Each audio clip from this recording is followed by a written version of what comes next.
Welcome back to the channel. In this video, I explain the ALLSTAYS app review to see with what you're using. So let's dive into it.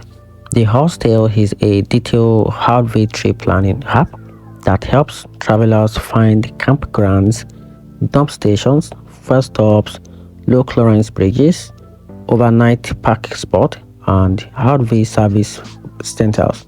It features a large database covering public land, national parks, and private camps ground, alongside with filter for berg height, hookups, and road conditions. The app also supports offline access, making it useful in remote areas, and it's designed with a simple map-based interface for quick navigation.